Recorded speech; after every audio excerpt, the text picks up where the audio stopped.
Samsung A03s ফোনটাতে problem ছিল, টাচে কাজ করে না। কাস্টমার আমাদের কাছে নিয়ে আসলো, সুন্দর করে সিপিইউটা খুললাম।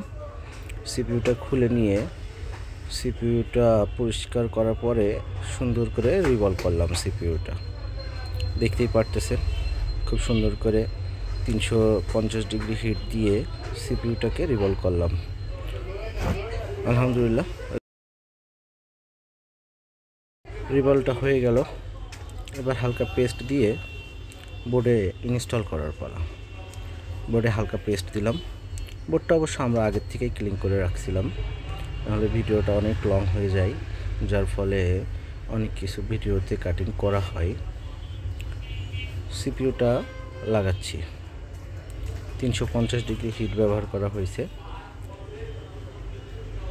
সুন্দর করে ধীরে ধীরে করে নিখুঁত হাতে সিপিইউটা রিভলভ করে বসাচ্ছি,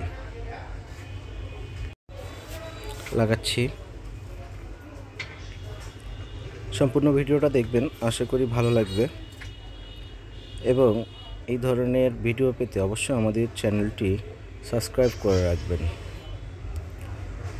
আলহামদুলিল্লাহ, সিপিইউটার সমস্ত বলগুলো লেগে গেছে। এখন তারপরেও সাইড দিয়ে ছোট্ট করে একটা কি বলবো, টোকা দিয়ে বা নাড়া দিয়ে, যে যার মতো করে বলে, ওটা দিয়ে একটু ট্রাই করে দেখব যে সিপিইউগুলোর সমস্ত বলগুলা একসাথে লেগে গেছে কিনা। ছোট্ট করে দেখেন, একটা টোকা দিলাম, হ্যাঁ আলহামদুলিল্লাহ লেগে গেছে সিপিইউটা সব ঠিকঠাকভাবে। এবার পিসিবি বোর্ডটাকে ঠান্ডা করলাম। ঠান্ডা করার পরে আমরা এটাকে লাগিয়ে চেক করব। বোর্ডে ইনস্টল করলাম। বোর্ডে ইনস্টল করে নিয়ে ওপেন করার চেষ্টা করতেছি। আলহামদুলিল্লাহ, ফোনটা অন হয়ে গেছে। যদি প্রথমবার বোর্ডটা ঠিকঠাক বসছিল না, তাই পাওয়ার সুইচে ঠিকঠাক কাজ করতেছিল না। অবশ্য ফোনটা ওপেন হয়ে গেছে। ওপেন হতে একটু সময় লাগে সিপিইউ রিভলভ করার পরে। আলহামদুলিল্লাহ, টাচমাস সব ক্লিয়ার।